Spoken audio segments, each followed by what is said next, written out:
Handwara police ने सेना और सीआरपीएफ के साथ एक जॉइंट ऑपरेशन के दौरान आतंकवादी संगठन अल बदर के 2 आतंकवादियों और 3 ओवरग्राउंड वर्कर्स को हथियार और गोला बारूद के साथ गिरफ्तार किया है। रिपोर्ट्स के मुताबिक मिलिटेंट मूवमेंट के बारे में एक स्पेशल इनपुट पर कार्रवाई करते हुए हंदवाड़ा पुलिस, सेना की 32 आरआर और सीआरपीएफ की 92वीं बटालियन के जवानों ने बारामूला हंदवाड़ा हाईवे पर कचलू क्रॉसिंग पर एक जॉइंट नाका लगाया।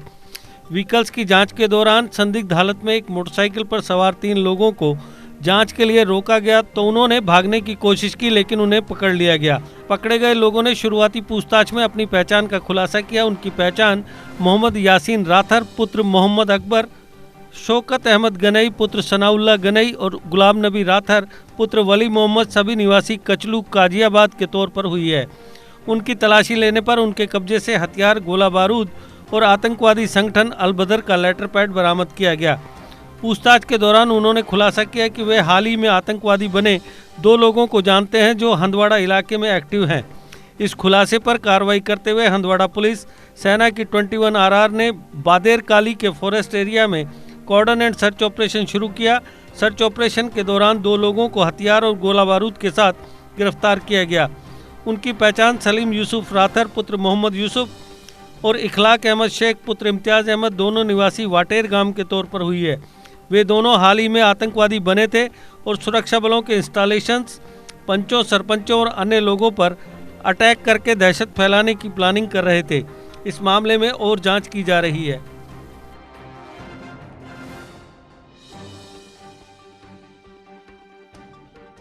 बेसिकली कल हमें वैसे कई दिनों से इन्फॉर्मेशन आ रही थी कि यहाँ पे मिलिटेंट्स का मूवमेंट है, टेररिस्ट का मूवमेंट है और उनका एक अच्छा खासा नेटवर्क भी यहाँ पे है। तो इसके लिए कल हमने एक स्पेशल नाका लगाया हुआ था। तो उस स्पेशल नाके पे पहले हमें मखसूस हालत में वहाँ पे कुछ लोग पकड़े गए जो कि आपके सामने ही हैं। तो उनको जब हमने पकड़ के पूछताछ किया तो ये जो नाम की डिटेल है ये हम आपको दे देंगे अभी। तो जब हमने इनको पकड़ के पूछताछ किया तो इनके पास तो पहले तो ये मखसूस हालत पहले भागने की कोशिश कर रहे थे। ये जब ये बाइक पे थे भागने की कोशिश, तो जब इनको हमने पकड़ लिया तो इनके जब तलाशी ली तो इनके पास से ग्रेनेड निकले जो कि यहाँ पे हमने डिस्प्ले में रखे हुए हैं। तो जब इनसे हमने पूछताछ किया, थोड़ी सख्ती की, तो इन्होंने बताया कि इनके जो 2 दोस्त हैं जिन्होंने अभी कोई तंजीम ज्वाइन की हुई है, अल बदर ज्वाइन की हुई है, तो वो यहाँ बागों में घूम रहे हैं, जो अभी नए हैं एकदम, जो एक्टिवेट हुए हैं जैसे। तो उसके बाद फिर हमने एक दूसरा कॉर्डन लगाया फिर बाग में। फिर वहाँ से उस जॉइंट कॉर्डन में हमारे साथ टीम थी 21 आरआर की जॉइंट कॉर्डन में और 92 सीआरपीएफ की। हमने साथ में कॉर्डन लगाया। तो उस कॉर्डन में फिर हमने इन 2 को पकड़ लिया। जब इनकी तलाशी ली तो इनके पास से पिस्टल और मैगजीन और कुछ राउंड्स इनके पास से निकले थे। तो इस पे हमने फिर इनको FIR दी। अब ये इनकी प्लानिंग, तो जो भी पहले दिन की प्लानिंग थी कि यहाँ पे एक टेरर का माहौल पैदा किया जाए, कुछ किया जाए यहाँ पे।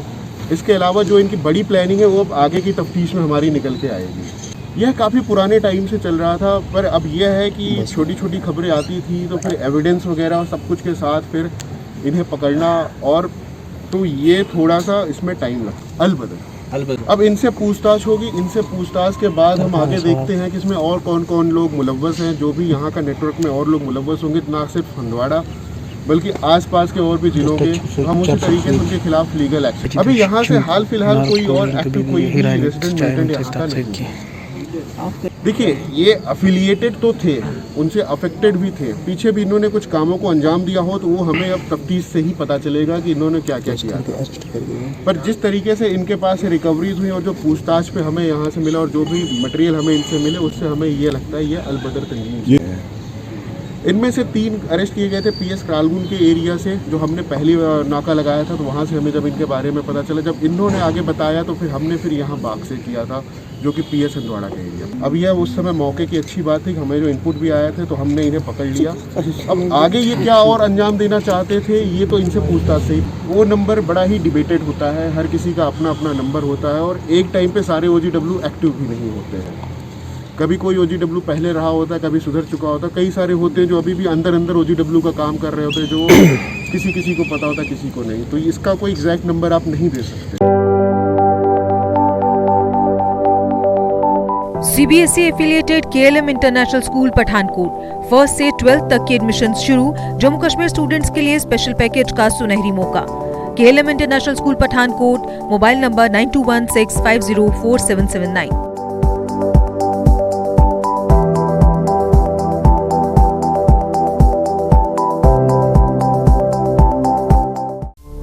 GK अपडेट रहे हमारे साथ। अगर आप ये वीडियो YouTube पर देख रहे हैं तो हमारे YouTube चैनल को सब्सक्राइब करें और बेल आइकन को क्लिक करें। अगर आप ये वीडियो Facebook पर देख रहे हैं तो हमारा Facebook पेज लाइक जरूर करें। For advertisement please contact 7051091811।